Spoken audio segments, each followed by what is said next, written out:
Apa sebenarnya perbedaan antara asam humat dan asam amino? Dan yang tak kalah penting, apa fungsi masing-masing bagi tanaman? Di video kali ini, saya akan bahas fungsi dan perbedaannya. Pastikan tonton videonya sampai habis. Jangan di-skip agar tidak gagal paham dan tambah pengetahuan.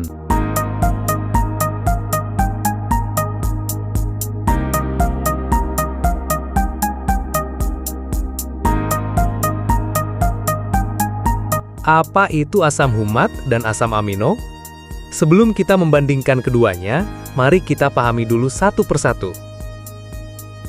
Yang pertama, asam humat.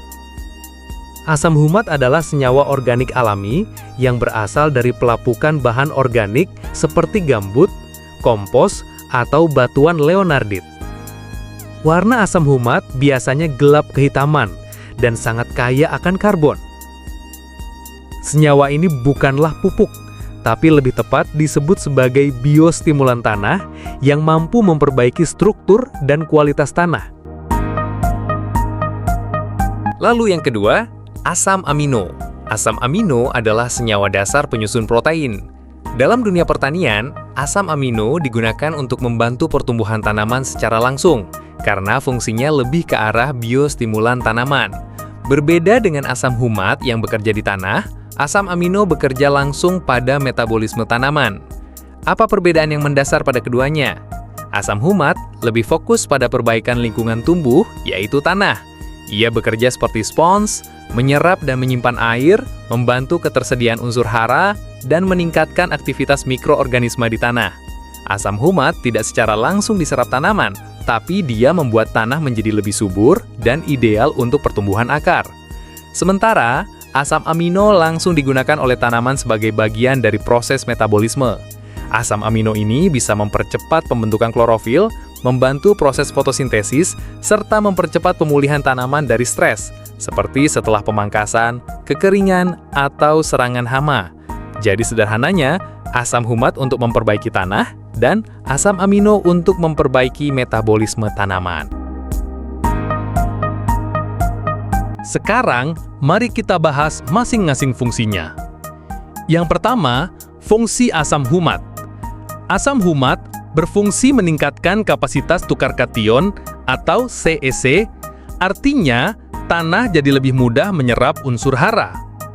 Mengikat logam berat atau racun dalam tanah sehingga tidak diserap tanaman. Mempercepat perkembangan akar, khususnya akar serabut. Menstimulasi kehidupan mikroba tanah yang bermanfaat, meningkatkan efisiensi pupuk kimia seperti NPK, karena tanah jadi lebih mampu menyimpan dan melepas hara sesuai kebutuhan tanaman. Kemudian fungsi asam amino.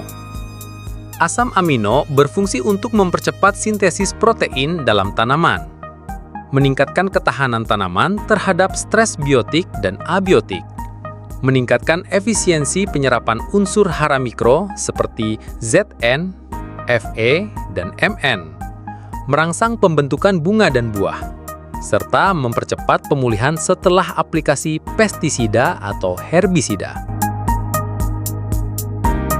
Lalu, kapan waktu yang tepat dan bagaimana cara aplikasinya? Waktu aplikasi juga sangat mempengaruhi hasilnya. Asam humat sebaiknya diaplikasikan di awal musim tanam, baik saat pengolahan tanah atau saat penanaman. Bisa dicampur dengan pupuk dasar atau kocor langsung ke tanah. Cocok untuk semua jenis tanaman, padi, hortikultura, perkebunan, hingga tanaman hias. Sedangkan asam amino lebih baik digunakan pada saat tanaman memasuki fase vegetatif aktif hingga generatif. Biasanya diaplikasikan melalui daun atau foliar spray karena penyerapannya lebih cepat. Idealnya digunakan setelah tanaman mengalami stres atau untuk mendorong pertumbuhan maksimal. Pertanyaannya, bisakah digunakan bersamaan? Bisa nggak dua-duanya dipakai bersamaan? Jawabannya, bisa. Bahkan disarankan. Asam humat bekerja dari bawah, pada akar dan tanah. Asam amino bekerja dari atas, pada daun dan jaringan tanaman. Keduanya saling melengkapi untuk menghasilkan pertumbuhan yang optimal. Jadi, sahabat tani, kesimpulannya adalah asam humat itu berperan untuk memperbaiki struktur tanah dan membantu penyerapan unsur hara.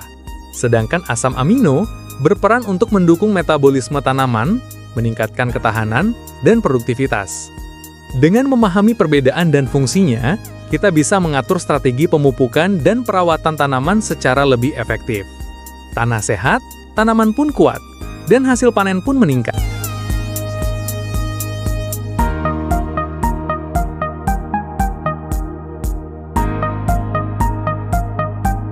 Demikianlah sahabat tani, penjelasan tentang perbedaan asam humat dan asam amino. Semoga dapat menambah pengetahuan dan bermanfaat. Jangan lupa klik like, subscribe, dan aktifkan lonceng notifikasi. Sampai jumpa di video berikutnya ya. Salam sehat dan sukses selalu. Wassalam.